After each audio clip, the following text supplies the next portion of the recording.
O livro de Abacuque foi construído em forma de diálogo. Não um diálogo comum, como aqueles que aparecem nas obras de Platão ou mesmo em literaturas de ficção. Abacuque ergue a voz em oração e Deus lhe revela sua sentença decretada contra o seu povo. Abacuque 1, versículo 1. Após a resposta divina, à primeira oração do profeta, Abacuque volta a falar com Deus. Vimos a primeira palavra de oração nos versículos de 1 a 4 e a resposta do Senhor nos versículos de 5 a 11 do capítulo 1. Agora, nos versículos de 12 a 17, Abacuque outra vez eleva sua voz em oração ao Senhor. A palavra do Senhor, que havia sido dirigida ao profeta, o deixou mais inquieto do que antes, pois Deus afirmara que usaria um povo pagão para castigar o povo do Senhor. Deus favoreceria um povo injusto e cruel para castigar as injustiças e maldades de seu próprio povo? Como a injustiça do homem poderia ser instrumento da justiça do Senhor? Já que Deus é tão puro de olhos que não pode ver o mal, como então suportaria ver tanta maldade entre os filhos dos homens contra seu próprio povo escolhido? Parece-nos que Abacuque esperava uma disciplina mais direta que manifestasse a santa justiça divina, como ocorreu em outras ocasiões que exigiram a intervenção divina. Caim, em Gênesis 4, de 10 a 16, o dilúvio, em Gênesis de 6 a 9, a Torre de Babel também, em Gênesis 11, Sodoma, Gênesis 19, Egito, Êxodo 5 a 15, entre tantos outros. Agora, Deus usaria um povo estranho e pagão para castigar seu próprio povo. Que solução seria essa? Como Deus restauraria seu povo, destruindo-o por meio de um povo pagão? Já não estava tão ruim a situação social de Judá? Como Deus disciplinaria seu povo por meio de um povo ímpio que fazia pouco caso da justiça e agia conforme seu bel prazer? O profeta ficou mais perplexo ainda ao receber a sentença de Deus. O Senhor estava pronto para intervir, castigando toda a perversidade de Israel, mas não da forma como o profeta estava esperando ouvir da parte de Deus. Nem sempre as respostas do Senhor atendem às nossas expectativas. Paulo nos diz que a loucura de Deus é mais sábia do que os homens, e a fraqueza de Deus é mais forte do que os homens. 1 Coríntios 1, 25. O próprio Paulo teve suas orações negadas quando rogou que Deus o livrasse do mensageiro de Satanás. 2 Coríntios 12, de 7 a 9. Muitas vezes pensamos ter respostas para os problemas, mesmo que não tenhamos a capacidade para solucioná-los. Deus nos revela que nem sempre nossos raciocínios estão em acordo com a perfeita vontade de Deus. O que fazer nesses momentos? É preciso confiar no Senhor. Abacuque não está compreendendo o plano divino para purificar seu povo. Todavia, demonstra conhecer bem os atributos de Deus, o que lhe proporciona segurança. Você confia na vontade de Deus ou acha que seus planos são melhores? A ansiedade é uma expressão de insegurança diante da realidade e, portanto, a ausência de fundamento sólido no qual possa sentir-se firme e seguro nos momentos difíceis da vida.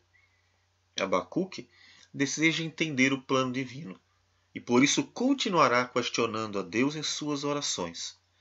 Porém, o profeta deixa claro que seus questionamentos não são resultado de insegurança, nem medo, nem dúvida, pois sabe que Deus é inabalável, uma rocha inabalável para todos os que esperam nele. E você, confia no Senhor? Sabe que Deus não abandona seu povo?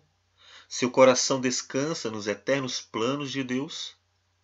Então, a paz de Deus, que excede todo o entendimento, guardará o vosso coração e a vossa mente em Cristo Jesus, como nos diz Paulo em Filipenses 4, 7.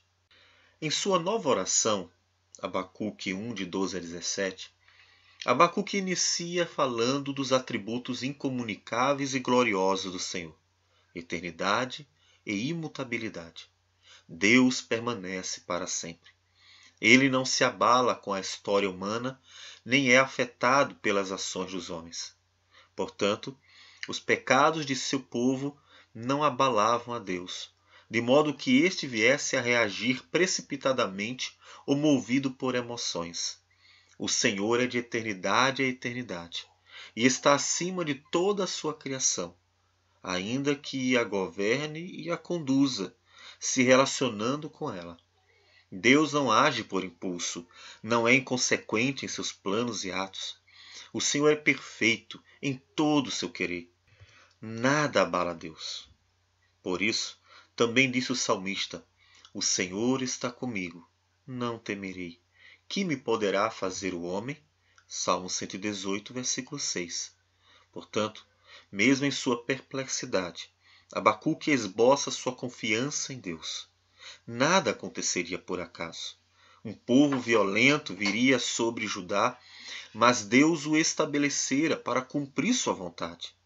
A rocha inabalável de Israel firmara a nação adversária, sim, os caldeus, instrumento para juízo divino. O Senhor não é espectador da história humana, mas o soberano escritor dela.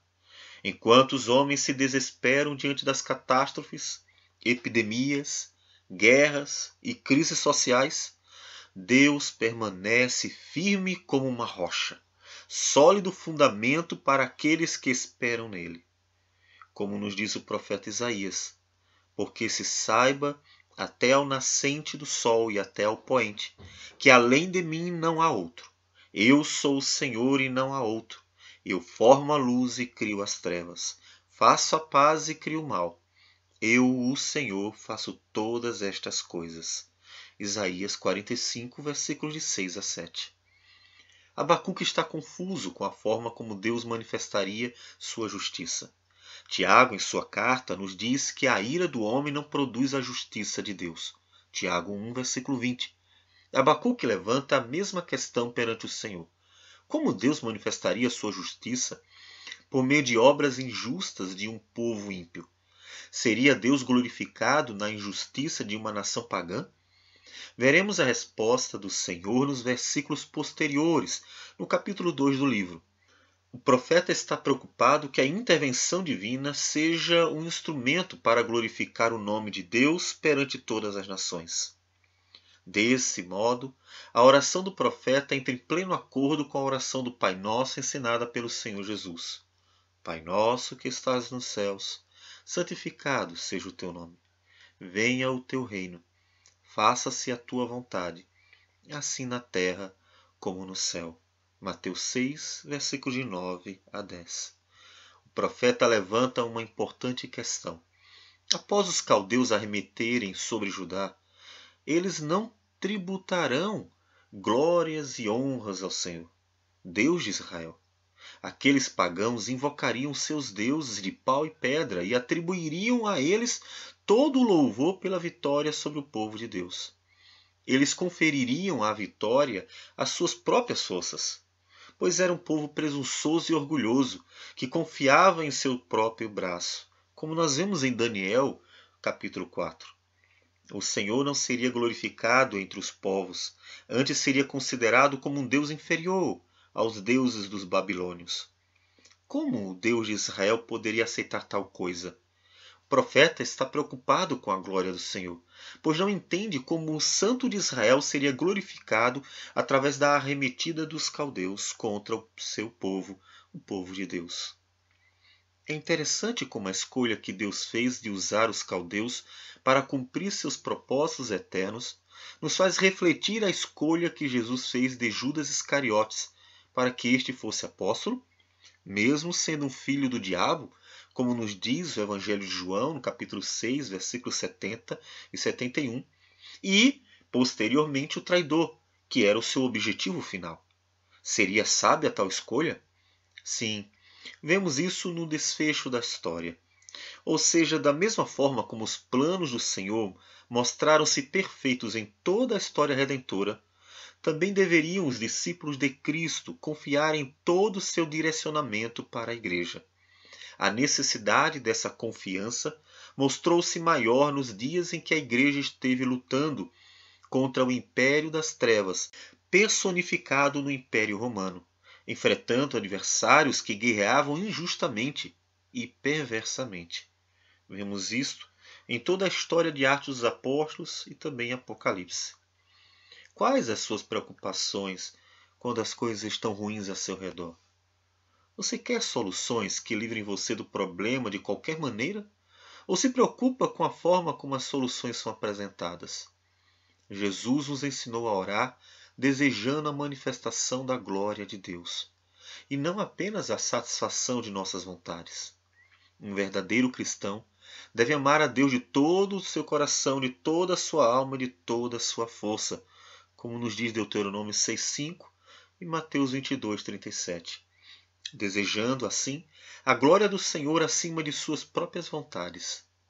Lembre-se que foi exatamente isso que Jesus fez ao orar próximo do momento mais difícil de sua vida, a crucificação. Ele orou: Pai, se queres, passa de mim este cálice. Contudo, não se faça a minha vontade, e sim a tua. Lucas 22:42. Então, confie você também no Senhor, mesmo quando não compreender o agir de Deus, olhando firmemente para aquele que suportou tudo por amor ao Pai e também à sua Igreja. Os planos do Senhor são perfeitos e podem ser vistos em toda a história redentora, desde a promessa dada a Adão e Eva em Gênesis 3,15, até o dia em que o Cordeiro de Deus consumou a nossa redenção, como nos diz o Evangelho de João, capítulo 19, versículo 30. Portanto, temos razões de sobra para confiar no Redentor. Descanse nele.